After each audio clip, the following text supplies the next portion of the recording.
Hi friends, welcome to Kiruba collection. இன்றைக்கி கிருபா கலெக்ஷனில் நம்ம குக்கிங் தான் பார்க்க போகிறோம். சரியா, சாம்பார் எப்படி வைக்க போகிறோம்னு சொல்லி பார்க்க போகிறோம். ஒவ்வொருத்தர் ஒவ்வொரு ஸ்டைலில் சாம்பார் வைப்பீங்க. ஆனால் நிறைய பேருக்கு சாம்பார் டேஸ்ட்டே வர மாட்டேக்குது, எப்படி வச்சாலும் சொதப்பிடுது அப்படின்னு சொல்லி நினைப்பீங்க. அவங்களுக்காக தான் நான் இந்த வீடியோ போடுறேன். ரொம்ப சிம்பிளாகவும் ஈஸியாகவும் ரொம்ப டேஸ்டியாகவும் நம்ம சாம்பார் ரெடி பண்ணுறதை இப்போ எப்படி பார்க்கலாம். ஓகேவா? இங்கே பாருங்கள், இதுக்கு தேவையான பொருள். சாம்பாருக்கு அவங்கவுங்களுக்கு என்னென்ன விருப்பமான காய்கறியோ அந்த காய்கறி எல்லாமே எடுத்துக்கோங்க. ஓகேவா? நான் கத்திரிக்காய், உருளைக்கிழங்கு, கத்திரிக்காய், பீன்ஸ், கேரட்டு, மாங்காய் எல்லாமே எடுத்துக்க. சின்ன வெங்காயம், சாம்பாருக்கு தேவைக்கு சின்ன வெங்காயம் ரொம்ப முக்கியம். சின்ன வெங்காயம், ஒரு பெரிய வெங்காயம். ஓகேவா? இது கூட முள்ளங்கி போடலாம், முருங்கைக்காய் போடலாம், பீன்ஸ், அவரைக்காய் போடலாம். அந்த மாதிரி காய்கறி அவங்கவுங்களுக்கு என்னென்ன பிடிக்குமோ அந்த காய்கறியை எடுத்துக்கோங்க. அது போக கொஞ்சம் ஒரு இந்த தேங்காய் எடுத்துருக்கிறேன் லாஸ்ட்டாக அரைச்சி ஊற்றுறதுக்கு. சக்தி சாம்பார் பொடி. ஓகேவா? சாம்பார்னாலே சக்தி சாம்பார் ரொம்ப சூப்பராக இருக்கும். எடுத்து பாருங்க, கொஞ்சம் காரமாக இருக்கும், ஆனால் ரொம்ப சூப்பராக இருக்கும் அதோட மனம். அது கூடவே பருப்பு அவிச்சு வச்சுருக்கிறேன். ஓகேவா? பருப்பு என்ன சொல்கிறது, துவரம் பருப்பு எடுத்துருக்கிறேன். துவரம் பருப்பு, கருவேப்பிலை, மஞ்சள் பொடி, பெருங்காய பொடி, இந்த 3 போட்டு நான் அவிச்சு பருப்பு எடுத்து வச்சுருக்கேன். ரொம்பவும் அவிக்கக்கூடாது, ஓரளவுக்கு இந்த மாதிரி அவிச்சா போதும். அவ்வளோதான். இதை வச்சு நம்ம எப்படி சாம்பார் செய்ய போகிறோம்னு பார்க்க போகிறோம். ஃபஸ்ட்டு பருப்பு, கருவேப்பிலை, பெருங்காய பொடி, மஞ்சள் பொடி 4 போட்டு நான் பருப்பு அவிச்சு எடுத்து வச்சுருக்கிறேன். அது கூடவே காய்கறி எடுத்து வச்சுருக்கேன். மல்லி இலை ரொம்ப முக்கியமானது சாம்பாருக்கு. ஓகேவா? அவ்வளோதான். இங்கே பாருங்கள், தண்ணி அடுப்பில் போட்டு தண்ணி கொதிச்சுட்ருக்கு. இப்போ நான் வெட்டி வச்சுருக்கேன் காய்கறியை நான் அதில் சேர்த்துக்க போகிறேன். சாம்பாருக்கு தேவையான காய்கறி உள்ளே சேர்த்தாச்சு. திரும்ப சின்ன வெங்காயம், பெரிய வெங்காயம் நான் 2மே எடுத்து வெட்டி வச்சுருக்கிறேன். இந்த 2யுமே நான் இது கூட சேர்த்துக்க போகிறேன்.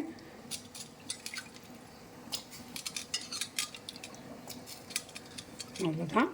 இது நல்லாவே குக் பண்ணி நல்லா வேகட்டும். ஒரு 10 நிமிஷம் நல்லா வேக விட்டுருங்க. அதுக்குள்ளே நம்ம மாங்காய் இப்போ ஃபஸ்ட்டே போட்டோன்னா கரைஞ்சிரும். அதனால் நான் மாங்காய் ஒரு 10 நிமிஷம் கழித்து வெட்டி போட போகிறேன். அது போக இதுக்கு மசாலா நம்ம என்ன அரைக்க போகிறோன்னா, வெறும் தேங்காய் தான். தேங்காய் கூட கொஞ்சோண்டு சின்ன சீரகம் மட்டும் வச்சு அரைக்க போகிறோம். வேறு எதுவுமே கிடையாது. இவ்வளோ தான் இந்த பொருட்களை போட்டு நம்ம இப்போ செய்ய போகிறோம். நல்லா காய்கறி வெந்ததுக்கப்புறம் இந்த பருப்பை அப்படி அது கூட சேர்க்க போகிறோம்.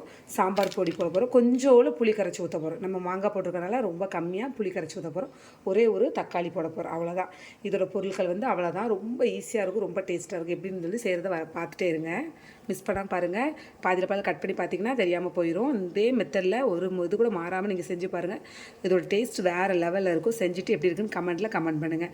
இதுக்கு முன்னாடி நம்ம போடுற வீடியோக்கெல்லாம் சப்ஸ்கிரைப் பண்ணி நம்மளோட வீடியோ பார்த்து நம்மளுக்கு சப்போர்ட் பண்ண எல்லாத்துக்கும் ரொம்ப தேங்க்ஸ். இதே மாதிரி இன்னும் என்னோடய வீடியோக்கு சப்போர்ட் பண்ணிகிட்டே இருங்க. உங்கள் சப்போர்ட் ஒவ்வொன்றும் என்னை என்கரேஜ் பண்ணுற மாதிரி இருக்கும். ஓகே ஃப்ரெண்ட்ஸ், இங்கே பாருங்கள், காய்கறி நல்லா ஒரு 10 நிமிஷம் வெந்துருச்சு. இந்த டைமில் நான் என்ன சேர்த்துக்க போகிறேன்னா, ஒரு 2 மாங்காய் வெட்டி வச்சுருக்கிறேன்.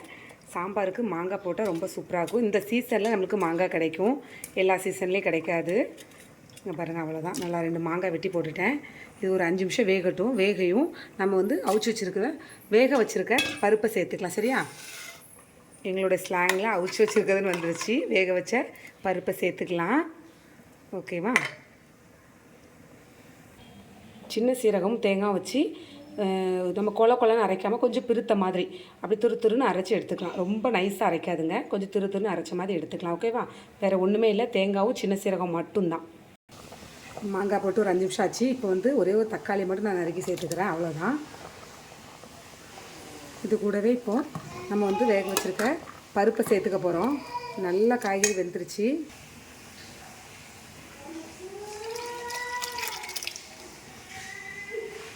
இப்போ நம்ம பருப்பு வேக வச்ச பருப்பை சேர்த்தாச்சு. அவ்வளோதான்.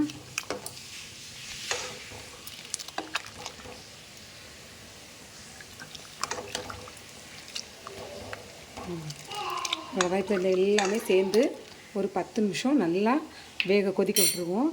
சரியா? அவ்வளோதான். காய்கறி, பருப்பு வேக வச்சது எல்லாமே சேர்த்தாச்சு, மாங்காய் எல்லாமே சேர்த்தாச்சு. அவ்வளோதான். நம்ம தேங்காவையும் நல்லா ஒரு சின்ன புளித்துண்டு, கரைசல்லி தூண்டு எடுத்து வச்சுருக்கிறேன். சரியா? ரொம்ப கம்மியான புளி தான். இந்த இவ்வளோ தான் புளி. பாருங்களேன், ரொம்ப சின்ன நெல்லிக்காய் சைஸ் புளி எடுத்துருக்கிறேன். இது கூடவே இது பாருங்கள், தேங்காய். ஓகேவா? சும்மா இப்படி பெருத்து வச்சுருக்கிறேன். அவ்வளோதான். நல்லா பருப்பு போட்டு சாம்பார் நல்லா கொதிக்க ஆரம்பிச்சிருச்சு. இந்த டைமில் தேவையான கல்லுப்பு சேர்த்துக்கலாம். குழம்புக்கு, காய்கறிக்கு தேவையான கல்லுப்பு சேர்த்துட்டு ஒரு கிளறி விட்டுட்டு அப்படியே விட்டுருங்க. அவ்வளோதான். நல்லா சாம்பார் கொதிக்கட்டும். கொதிக்கையும் நம்ம நெக்ஸ்ட்டு சாம்பார் பொடி சேர்க்க போகிறோம். ஃபைனல் டச்சு தேங்காய் வச்சுருக்கோம் பார்த்தீங்களா, அதை உள்ளே சேர்த்து மல்லியில் தூவி போட்டு தாளித்து இறக்க வேண்டியது தான். அவ்வளோதான். ரொம்ப டேஸ்ட்டாக இதே மெத்தடில் செய்யுங்க, ரொம்ப சூப்பராக இருக்கும். ஃபைனல் வர பார்த்துட்டே இருங்க எப்படி இருக்குதுன்னு. நல்லா சாம்பார் கொதிக்க ஆரம்பிச்சிச்சு. இந்த இது வந்து நான் ஒரு 150 பருப்பு போட்டு ஒரு 8 பேர் சாப்பிட்ற அளவுக்கு நான் ஏற்கனவே தாராளமாக 8 பேர் சாப்பிட்லாம். 7 பேர் 8 பேர் சாப்பிட்லாம், அந்தளவுக்கு தான் செஞ்சுருக்கேன். ஒரு 150 துவரம் பருப்பு போட்டு நான் செஞ்சுருக்கிறேன். உங்கள் வீட்டுக்கு எவ்வளோ தேவையோ அதுக்கேற்றபடி செஞ்சுக்கோங்க. அந்த 150 துவரம் பருப்புக்கு நான் வந்து 20 கிராம் சாம்பார் பொடி இருக்குது பார்த்தீங்கன்னா, சின்ன சாம்பார் பொடி, அதில் ஒரு பேக்கெட் அப்படியே நான் சேர்த்துக்க போகிறேன். அவ்வளோதான்.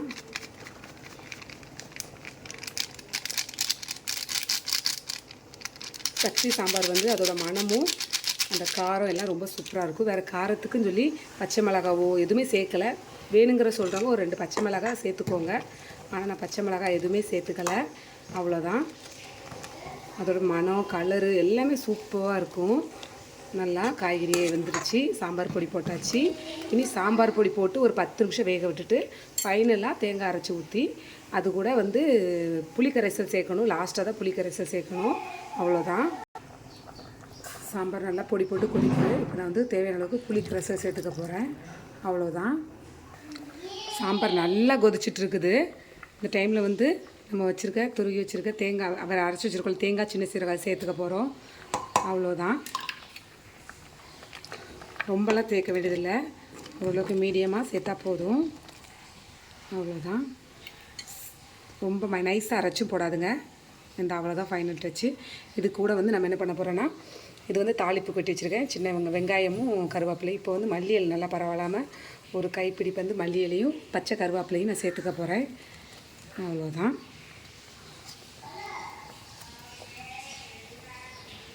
சூப்பராக இருக்கும். சாம்பாருக்கு மல்லி இலை வேணும்.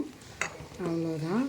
இதோட கலரும் மனமும் அவ்வளோ சூப்பராக இருக்கும். இங்கே பாருங்கள், இதே மெத்தடில் நீங்கள் சாம்பார் செஞ்சு பாருங்கள், ரொம்ப ரொம்ப டேஸ்ட்டாக இருக்கும். செஞ்சுட்டு நீங்கள் எப்படி இருக்குன்னு கமெண்ட் பண்ணுங்கள். அவ்வளோதான். ஃபைனல் டச் வந்து நம்ம இப்போ வந்து ஒரு தாளிப்பு மட்டும் போட்டு ஊற்ற போகிறோம். அவ்வளோதான். ஃபைனல் வந்து நம்ம சாம்பார் நம்ம இறக்கி வச்சாச்சு. வச்சதுக்கு அப்புறம் வந்து தாளிப்பு போட போகிறோம். அதுக்கு வந்து கடுகு, சின்ன சீரகம், வத்தல், வெங்காயம், கருவேப்பிலை இவ்வளோ தான் தேவை. எண்ணெய். ஓகேவா? இப்போது சட்டி வச்சு காஞ்சிருச்சு. எண்ணெய் சேர்த்துக்க போகிறோம். அவ்வளோதான். எண்ணெய் சேர்த்தாச்சு.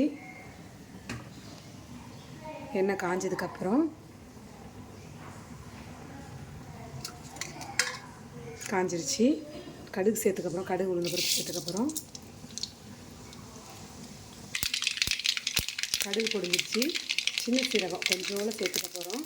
இதோட ஸ்மெல் ரொம்ப சூப்பராக இருக்கும். அவ்வளோதான். சின்ன சீரகம் பொடிஞ்சிருச்சு. சேர்த்துப்போம்.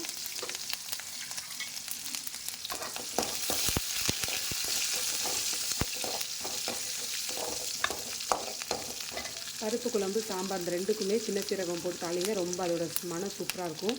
சாம்பார் இதுவரை நான் சாப்பிட மாட்டேன்னு சொல்கிறவங்களும் இந்த மாதிரி வச்சு செஞ்சு கொடுத்து பாருங்கள்.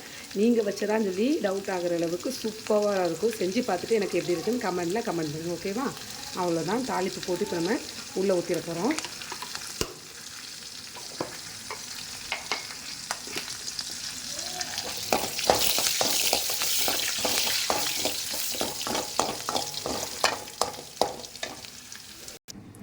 இங்கே பாருங்கள், சாம்பாருக்கு தாளிப்பு போட்டாச்சு.